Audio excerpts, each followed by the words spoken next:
NASA's missions are one of a kind. It's exploration. 3, 2, 1, and liftoff of Artemis 1. It's discovery. It's the unknown out there in the planets. So it does require very specific materials. We create materials that will enable things to work in Mars, things to work in Moon or Venus, where conventional materials cannot work. The materials that I work with are known as shape memory alloys.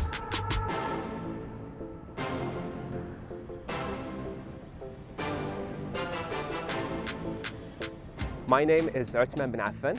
My job is materials research engineer at NASA Glenn Research Center, and I create metals with a memory. It's natural for someone to think about rockets, about airplanes, about astronauts when you associate the word NASA. But not many people think about what material is used in that rocket, what material is used in that spacesuit or that aircraft. You have to develop a material that is going to withstand very high temperatures of space. You have to develop a material that is flexible, yet perhaps durable for an astronaut to go do actions and things in space. So materials really is at the heart of all these missions that NASA does, from rocket to materials. My favorite part of the job is not knowing the answer. We have to go play in a sandbox and figure it out. It gives us an opportunity to create something that doesn't exist. To make a shape memory alloy, you have to pick the right elements and you have to pick the right quantity of that element. So shape memory alloy requires the chemistry, the actual formulation, but then you have to tell it what to do. You have to put that memory into it. You have to tell the metal to bend, to stretch, or you have to tell it to twist. The metal itself senses a signal, like heat, and it reacts to it. And then by reacting to it, it goes to a predetermined form. So if you wanted to bend or open a valve or open a door, as you heat it and cool it, it can do that function by applying heat, removing heat, applying heat, removing heat. It's like training your dog to do a flip. We have to train the metal to do a twist or to do a bend. Testing shape memory alloys does require some special equipment and special skills too. So in our labs here, we built specialized equipment to be able to expose the material, these shape memory alloys, on the microstructure level that you see the atoms moving from one point to the other. And if they don't, you have to understand why they don't and fix it. Fix it either by more testing or going back to the drawing board and adding more elements here and there from a recipe that allows you to do it.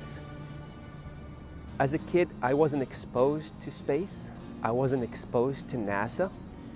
I was born in Tangier, Morocco. I lived in a coastal city, so that influence was there all the time.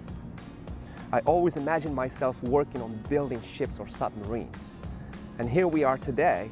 I'm not too far from that dream. I used to dream of working on sea ships, etc. And today I'm at NASA and I'm working on spaceships. When I was 19 years old, I moved 4,000 miles to Orlando, Florida. Moving from Morocco to Florida with one goal, which is to go to school, continue education. But one little fact that I missed was that going to university cost a fortune. I had to work all day to pay the bills. So many places, they don't allow you to take night classes. At this community college, they work around people's lives. Someone like me that has to work the entire day and then go to school at night. So I was lucky to find a community college in the area. At that time was in Orlando, where I attended my classes. I would say about sophomore year, I was in the class and my professor showed a metal that he heated and went back to shape. First of all, metal changing shape when you heat it, that was like, what's going on here? I have to know more. From that time on, I learned more about shape memory alloys. I asked that professor more questions that he could ever answer about shape memory alloys. And eventually he invited me to join his research group, and I stayed with him for 6 years after that until I graduated.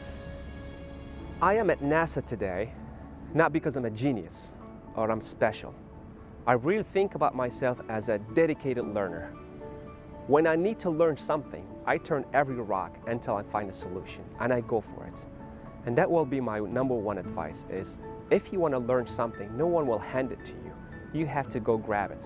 Someone like me, thousands of miles from Morocco, English as a third language, broke immigrants. None of it stopped me from pursuing my dream. So if you have a dream, no matter how wrinkled that path is, no matter what obstacles in front of you, find a new path. Change the way you look at it, but don't change your dream.